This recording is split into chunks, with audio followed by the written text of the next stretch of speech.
வணக்கம் நண்பர்களே, விஜயபிரயாக் பேசுகிறேன். நிறைய பேர் என்கிட்ட தொடர்ந்து ஆல்மோஸ்ட் ஒரு 1200 வீடியோக்கள் நான் போட்டிருக்கேன். ஒரு விஷயத்த வலியுறுத்தி சொல்கிறேன். நான் கடனோடு இருந்தேன், கடனை அடைச்சி எப்படி பணக்காரனா மாறினேன். இதை பற்றி நிறைய ட்ரைனிங்கிட்ட திரும்ப திரும்ப கேட்பாங்க. நான் ஒரு விஷயம் சொல்கிறேன். ஒரே ஒரு பிலாசபி என்னை மாற்றிச்சு. என்னோட வாழ்க்கையை மோசமான நிலைமையிலிருந்து ஒரு சக்சஸ்ஃபுல்லான நிலைமைக்கு மாற்றுச்சு. நான் என்ன பண்ணேன், குருன்ற ஒரு மனித கடவுள் என் வாழ்க்கை எப்படி மாத்துச்சு. இந்த 2 விஷயத்தின் மூலம் நீங்க இன்னைக்கு நிறைய விஷயங்கள் கத்துக்குவீங்க நான் நம்புறேன். லா ஆஃப் அட்ராக்ஷன் ஒரு விஷயம் வர்றதுக்கு முன்னாடி இந்த தங்க நேரத்திற்கான விஷயங்களை நாங்கள் ஆரம்பிச்சோம். சரியா? உங்களுக்கு லா ஆஃப் அட்ராக்ஷன்னா என்னன்னு தெரியாது அப்படின்னா, பாசிட்டிவான எண்ணங்கள் பாசிட்டிவான விஷயங்களை ஈர்க்கும் அப்படின்னு சொல்லிட்டு இந்த ஈர்ப்பு விதி பிரபஞ்ச ரகசியம் சொல்லுது.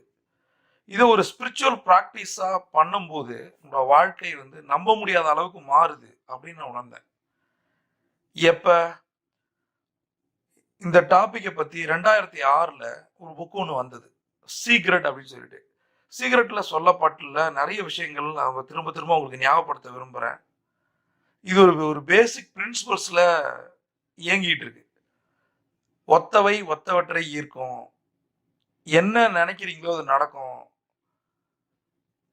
எண்ணங்கள் பொருட்களாக மாறும், கேளுங்க நம்புங்க கிடைக்கும், என்ன நீங்க கன்சீவ் பண்றீங்களோ அதுதான் அச்சீவ் ஆகும். இது மாதிரி நிறைய விஷயங்கள் நம்ம பார்க்கணும்.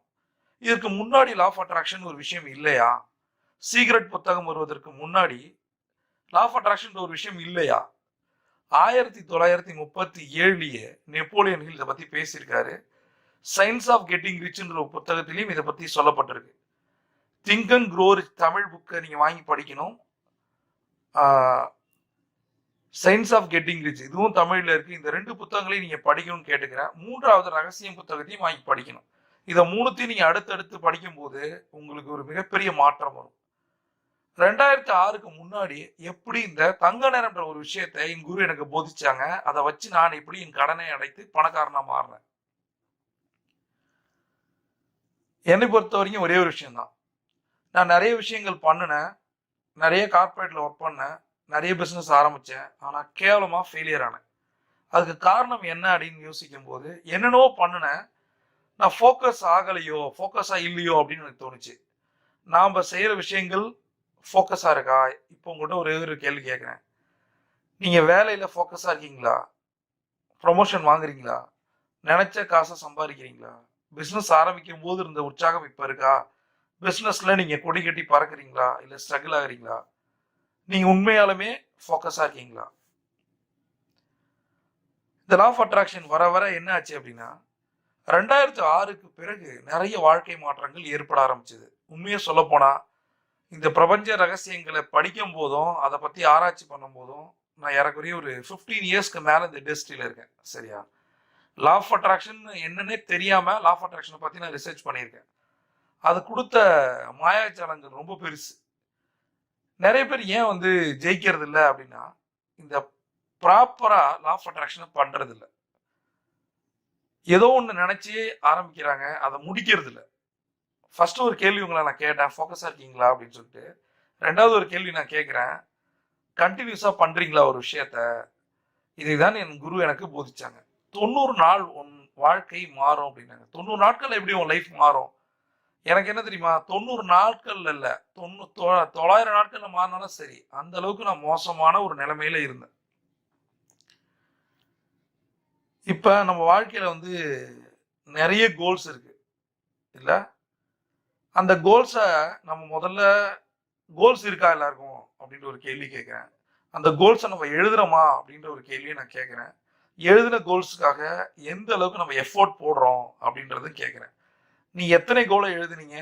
1 வருஷம் 2 வருஷம் 5 வருஷம் 10 வருஷம் கழிச்சு எத்தனை கோலை அச்சீவ் பண்ணிருக்கீங்க அப்படின்ற ஒரு ரெவ்யூ சிஸ்டம் உங்கள்கிட்ட இருக்கா அப்படின்னு நான் கேட்குறேன். என் குரு சொன்னது ஒன்னே ஒண்ணுதான், கன்வென்ஷனல் சிஸ்டம் அப்படின்னு சொல்லுவாங்க. செய்யறதே செஞ்சுட்டு இருந்தா கிடைக்கிறதா கிடைக்கும். இதுதான் கன்வென்ஷனல் சிஸ்டம். நீங்க இப்ப பண்றதே பண்ணிட்டு இருந்தீங்கன்னா இப்போ உங்களுக்கு என்ன கிடைக்குதோ அதுதான் உங்களுக்கு கிடைக்கும். நீங்க எதிர்பார்த்த எந்த ஒரு ஆசையும் நிறைவேறாது. கோல்ஸை அச்சீவ் பண்ண மாட்டீங்க.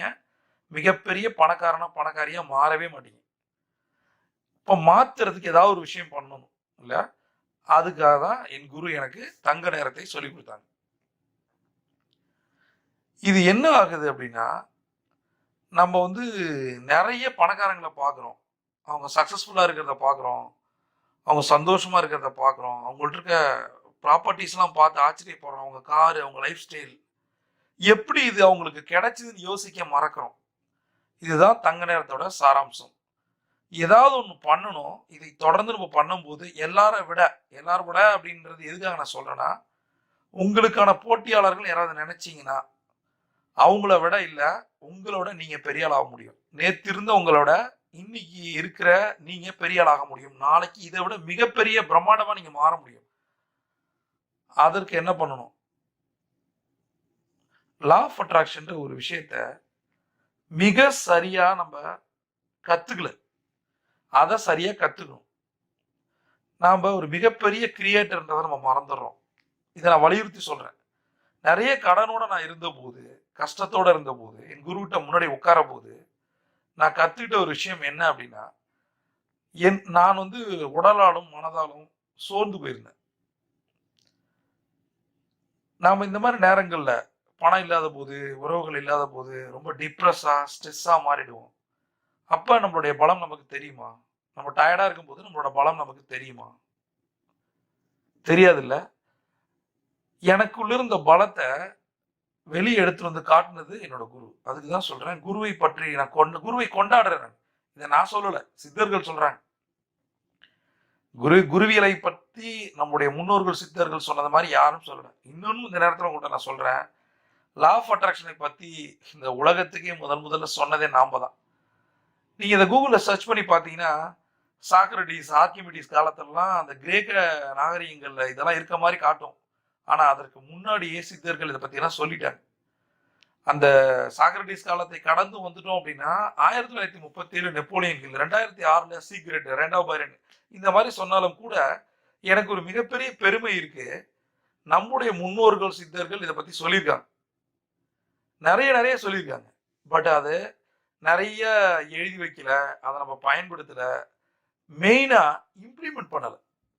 அதை நம்ம பண்ண ஆரம்பிச்சோம்னாலே ஜெயிக்க ஆரம்பிச்சிடும். பிரபஞ்சம் கொட்டி தர காத்திருக்கு. நீங்க ஒரு சாம்பியன். சியோண்டா.